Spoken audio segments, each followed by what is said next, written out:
క్రీస్తునందు ప్రేమిన సహోదరి సహోదరులకు యేసుక్రీస్తు నామములో శుభములు. దేవుని యొక్క నూతనమైన కృప మీకు కలుగునుగాక. ఈరోజు దేవుడు మనకిచ్చిన మాట తిమోతికి రాసిన మొదటి పత్రిక 4వ అధ్యాయం 3వ వచనం. ఆ అబద్ధికులు వాతవేయబడిన మనస్సాక్షి గలవారే వివాహము నిషేధించుచు సత్య విషయమై అనుభవ జ్ఞానము గల విశ్వాసులు కృతజ్ఞతాస్తుతులు చెల్లించి పుచ్చుకొని నిమిత్తము దేవుడు సృజించిన ఆహార వస్తువులను కొన్నిటిని తినుట మానవాలని చెప్పుచుందరు.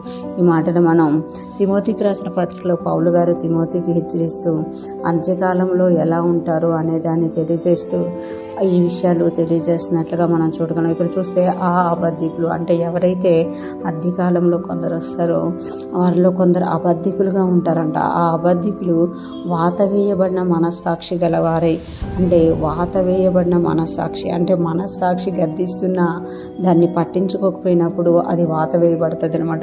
పరిశుద్ధాత్ముడు మనల్ని కొన్ని విషయాల్లో ప్రేరేపిస్తున్నప్పుడు మనం దానికి లోబడకపోతే పరిశుద్ధాత్ముడు మనలో సైలెంట్గా ఉండిపోతారు. కానీ ఈ లోకపు ఆత్మ అప్పుడు మనల్ని ఏలడం ప్రారంభిస్తుంది అనమాట. అప్పుడు వాత వేయబడిన వాక్యానికి విరుద్ధమైన వాటిని చేస్తుంటాం. అటువంటి మనస్సాక్షి గలవారిలో కొందరు ఏం చేస్తారంట, వివాహము నిషేధిస్తారట. అంటే వివాహం చేసుకోకూడదు అని దాన్ని ఆపేస్తారన్నమాట. వివాహం అనేది దేవుడు పెట్టిన ఒక గొప్ప సంకల్పం అనమాట. ఆయన ఒక ఆలోచనతో వివాహ వ్యవస్థని రూపొందించారు.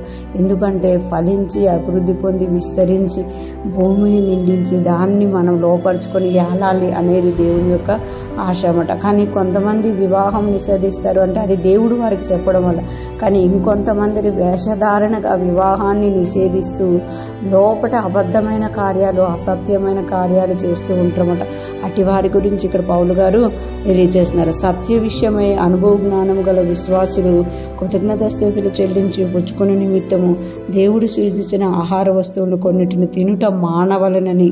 అంటే దేవుడు సృజించిన వస్తువులన్నీ పవిత్రములే. మనం ఎప్పుడైతే వాటి గురించి కృతజ్ఞతాస్తుతులు చెల్లించి పుచ్చుకుంటామో యేసు రక్తం పడిన ప్రతిదీ పరిశుద్ధమే అనమాట. కానీ ఇక్కడ అంటున్నారు కదా, సత్య విషయమై అనుభవ జ్ఞానము గల విశ్వాసులు అంటున్నారు.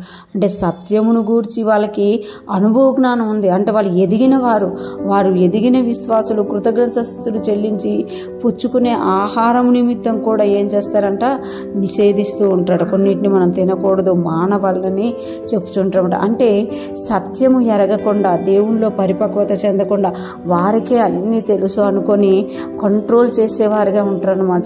అంటే దేవుని సంఘమును వారు స్వేచ్ఛగా కాకుండా వాక్యానుసారంగా పరిశుద్ధాత్మ నడిపింపులో కాకుండా మానవ అధికారం కింద మీరు ఇలా ఉండాలి ఇలా చేయాలి అని కంట్రోల్ చేసేవారుగా ఉంటారు అని ఇక్కడ పౌలు గారు తిమోతికి తెలియచేస్తున్నారు. అటువంటి వారికి నువ్వు దూరంగా ఉండు, అటువంటి వారు చెప్పే వాటి విషయంలో నువ్వు జాగ్రత్తగా ఉండు అని పౌలు గారు తిమోతికి హెచ్చరిస్తున్నారు. ఈరోజు ఫ్రెష్ మనం వింటున్నాం.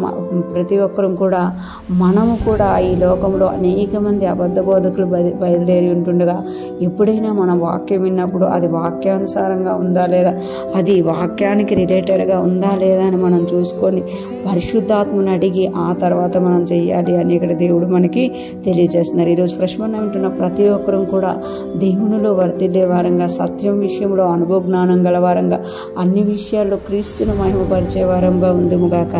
అబద్ధములకు వేషధారణకి దూరముగా ఉందుముగాక. ఆమేన్.